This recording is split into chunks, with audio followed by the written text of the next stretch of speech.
कुलधरा, एक शापित गांव, एक रहस्यमय इतिहास राजस्थान की सुनहरी रेत में छिपा है। कुलधरा एक ऐसा गांव जो कभी पालीवाल ब्राह्मणों की शान हुआ करता था, लेकिन 200 साल पहले एक रात में सब कुछ बदल गया। पूरा गांव, आसपास के 85 गांव सब खाली हो गए। क्यों? ये सवाल आज भी एक गहरा रहस्य है। कोई नहीं जानता कि उस रात क्या हुआ था जिसने इतने लोगों को अपना घर छोड़ने पर मजबूर कर दिया। आज की वीरानगी, आज कुलधरा एक वीरान खंडहर है जहां सन्नाटा चीखता है। लोग कहते हैं कि यहां भूतों का वास है और रात में अजीबोगरीब घटनाएं होती हैं। दीवारों के पीछे से रोने की आवाजें आती हैं, जैसे कोई दर्द से कराह रहा हो। रेगिस्तान में कदमों की आहट सुनाई देती है, मानो कोई अदृश्य व्यक्ति घूम रहा हो। कुलधरा, एक भूतिया नाम। राजस्थान के जैसलमेर के पास बसा कुलधरा कभी पालीवाल ब्राह्मणों का समृद्ध गांव था।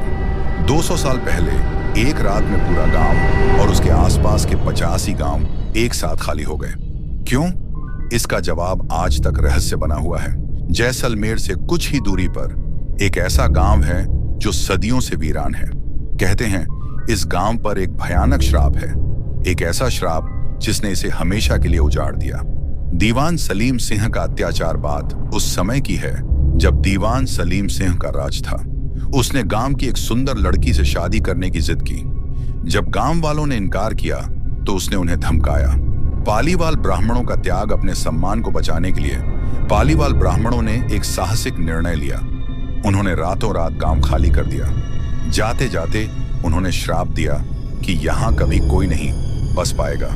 खंडहरों का डर आज भी गांव की डरावनी हवेलियां और गलियां डर पैदा करती हैं। टूटे फूटे मकान और सूखे कुएं उस भयानक रात की कहानी कहते हैं। मुखिया की हवेली में तो रात में रोशनी दिखने की बातें भी होती हैं। सरकार की चेतावनी, इस गांव की भयावहता को देखते हुए सरकार ने एक चेतावनी जारी की है। सूर्यास्त के बाद इस गांव में रुकना मना है। क्या है इस श्राप का रहस्य? क्या कोई कभी इस श्राप को तोड़ पाएगा?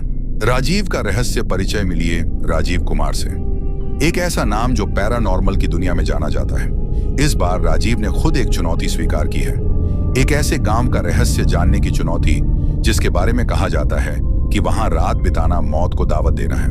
पहली रात का डर, राजीव अपनी टीम के साथ उस गांव में पहुंचा। गांव के बाहर लगे चेतावनी बोर्ड को उसने अनदेखा कर दिया। जैसे ही रात गहराने लगी, अजीबोगरीब घटनाएं होने लगी। सेंसर लाइट्स बार बार जल रही थीं और बुझ रही थीं। कमरे में अचानक ठंडी हवा का झोंका महसूस हुआ। बंद दरवाजे के पास किसी के चलने की आहट सुनाई दी। क्या ये सब सच था या सिर्फ उनकी कल्पना? परछाइयों का एहसास राजीव को लगा जैसे कोई उसे घूर रहा है। दीवार पर एक परछाई दिखाई दी जो पल भर में गायब हो गई। टीम के कई सदस्य डर गए। किसी ने रोने की आवाजें सुनी तो किसी को एक औरत की फुसफुसाहट सुनाई दी। क्या राजीव इस रात को जिंदा बच पाएगा? क्या है इस काम का असली रहस्य? राजीव जैसे तैसे अपनी टीम को समेटकर जैसलमेर लौटे। उनके चेहरों पर एक डर था जो साफ दिखाई दे रहा था। उन्होंने माना कि जो उन्होंने देखा वो सिर्फ एक भ्रम नहीं था। क्या कुलधरा में आत्माएं हैं? उनके अनुभव से तो यही लगता है कि वहां आज भी कोई अलौकिक शक्ति मौजूद है। कुछ लोगों ने जमीन से अजीब आवाजें सुनी हैं। धुंधली परछाइयों को चलते देखा गया है। श्राप या राज? क्या यह सच में एक श्राप था या इसके पीछे कोई और गहरा राज छिपा है? सदियों से यह सवाल हवा में तैर रहा है। रहस्य बरकरार, कुलधरा आज भी अपने रहस्य को छुपाए बैठा है और जो भी वहां जाता है कुछ न कुछ जरूर महसूस करता है।